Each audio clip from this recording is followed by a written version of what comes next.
Hi hello வணக்கம். நான் உங்கள் பிரியாமரி. இந்த கேவியருங்கிற இந்த food black gold white gold அப்படின்னு சொல்கிறாங்க. ஒரே ஒரு ஸ்பூனுங்க, ஒரே ஒரு ஸ்பூனு 1,00,000க்கு மேலே வருதுங்க. அந்த ஒரு ஸ்பூனு ஃபுட்டு 1,00,000க்கு மேலே வாங்கி சாப்பிட்றாங்கன்னா அது அவ்வளோ டேஸ்டியஸ்ட் ஃபுட்டாக. Back to 19th century. 19th செஞ்சுரியிலெல்லாம் இதை மக்கள் அந்த காலத்துலையெல்லாம் புவர் பீப்புள் சாப்பிட்ற ஃபுட்டாக இருந்திருக்குது. ஆக்சுவலாக சர்ஜன் அப்படின்னு சொல்லிட்டு ஒரு ஃபிஷ் இருக்குது.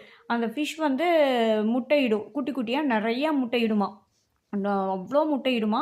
அது சில ட்ரிங்க் பண்ண வரும்போதெல்லாம் ஒயின் ஷாப்லலாம் அந்த காலத்தில் அமெரிக்காவில் ஃப்ரீயாகவே கொடுத்துருவாங்களாம். ரொம்ப டேஸ்ட்டாக இருக்குமா. அந்த மாதிரி இருக்கிற சமயத்தில் தான் இந்த மீனை இப்போ வேட்டையாடக்கூடாது அப்படிங்கிற நிறைய ரூல் எல்லாம் போட்டதுக்கப்புறம் இதோட ஃபுட்டோட மதிப்பு ரொம்ப அதிகமாகிடுச்சுன்னு சொல்கிறாங்க.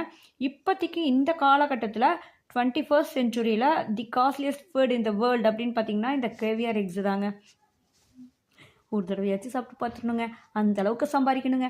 சம்பாதிக்கணுன்னா என்ன பண்ணணும்? நீங்கள் என்ன சப்ஸ்கிரைப் பண்ணி வளர்த்தி விடணுங்க. Subscribe my channel tune to Priya. சும்மா சொன்னால் உங்களுக்கு இந்த வீடியோ பிடிச்சிருந்துச்சுன்னா சப்ஸ்கிரைப் பண்ணுங்கள். பாய்.